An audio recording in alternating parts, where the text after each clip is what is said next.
Hello everyone, I'm Harris and I would like to give you a presentation on the idea of adjusting CCIR maps to match regional ionospheric conditions as a tool to improve single frequency positioning in future applications. So as we all know, NeQuick is a semi-empirical climatological model that describes spatial and temporal variations of the ionospheric electron density at a given time and location by using appropriate functions based on the peaks of the three main ionospheric regions as anchor points. The ionospheric delay in each direction can be computed by integrating electron density along each path to estimate slant total electron content. Among all the empirical models that produce the spatial electron density distribution for a given time and location, NeQuick was adopted as the basis of the real-time ionospheric correction model algorithm called NeQuick-G, which is used in the frames of Galileo single frequency positioning in ionospheric correction. A version of the NeQuick algorithm using a new coding approach is now available for downloading on the European GNSS Service Center website.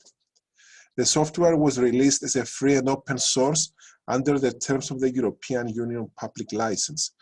The open source code is now ready to be implemented on single frequency platforms. This should contribute to a wider adoption of the NeQuick-G model at user level and will help receiver manufacturers in ensuring that their receiver designs are based on a correct implementation of Galileo standard model for ionospheric error correction. A key input parameter for NeQuick-G is the effective ionization parameter AZ, which represents the solar activity information ingested into the model and is provided as a second-order polynomial in the Galileo broadcast message to single-frequency users. This is the main characteristic for representing day-to-day ionospheric variability used to drive the NeQuick-G algorithm, extending the underlying NeQuick specification, which was formulated on the basis of R12 or 10.7 solar radio flux. The coefficients of the AZ polynomial are estimated daily from a number of permanent Galileo monitoring stations during the previous 24 hours as a function of modified deep latitude to take the daily variation of the solar activity and the user local geomagnetic conditions into account at the receiver's location. The simple idea presented here has been explored during the last couple of years in the frames of the project called SERVING, Service for Improving Galileo Operation over Cyprus. The main objective of this project was to explore techniques to improve and optimize the Galileo single frequency positioning algorithm in the context of assisted GNSS driven by a regional and therefore more accurate ionospheric representation. The demonstration of the tangible benefit of this approach is expected to provide the basis for the development of relevant applications in the near future. So on the long-term scale, the improvement was based on updating the long-term median ionospheric characteristics, which is provided in the form of 12 CCIR files that drive the electron density formulation of the model based on high quality, that is manually scaled ionograms, obtained during the last 10 years with the Cyprus DigiZone.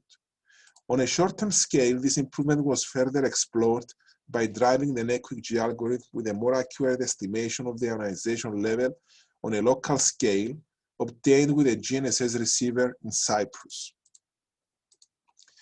So, since the most significant contribution to slack total electron content comes from the F layer, the key parameters to describe the electron density profile specification in NeQuick-G are FOF2 and M3000F2, the critical frequency of the F2 layer, and the propagation factor. These are calculated from CCIR maps that have been derived using monthly median values of FOF2 and M3000F2 from all available ionozones, which was about 150 stations globally during the years 1955 to 1958, corresponding to an approximate 10,000 station months of data. So instead of using the three coefficients which are included in the navigation message, we explore the modification of coefficients and not the structure of the CCIR files that was fully preserved. This approach is quite feasible as we are aiming towards an exclusively regional improvement, which corresponds over the vicinity of Cyprus.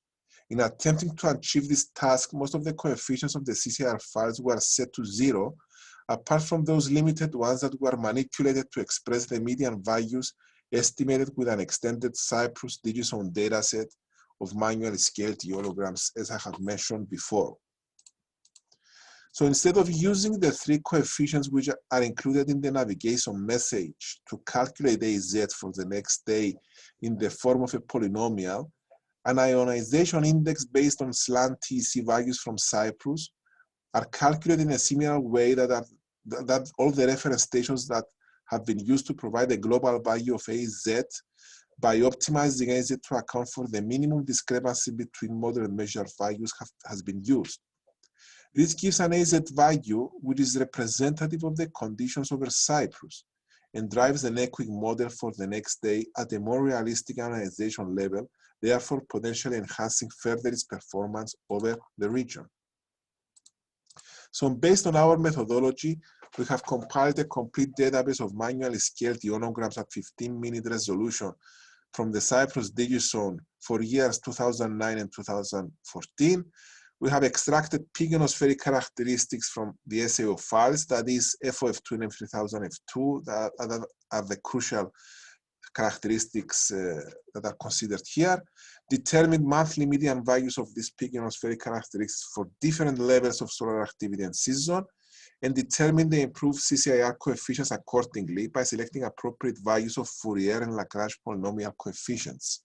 So finally, we have used this formulation to compare the local to the global NeQuick-G performance to quantify their relative performance on true dual frequency STEC values from a reference station in Cyprus. So through the processing of good quality manually scaled ionograms, we were able to determine the diurnal profiles on a median scale for FOF2 and M3000F2, which of course are more accurate in representing the long-term behavior in the regional ionosphere, especially taking into account the fact that this data encapsulate both low and high solar activity periods. These new files were used to estimate new coefficients that were applied to run the improved regional version of the model. So one CCIR file was generated for each month of the year containing the coefficients for low during 2009 and high solar activity during 2014 periods. So accordingly, the existing procedure employs linear interpolation, which is applied to determine coefficients at an intermediate solar activity level. You can observe here the corresponding CCIR coefficients performance in red and corresponding to the median values based on Cyprus data for M3000F2.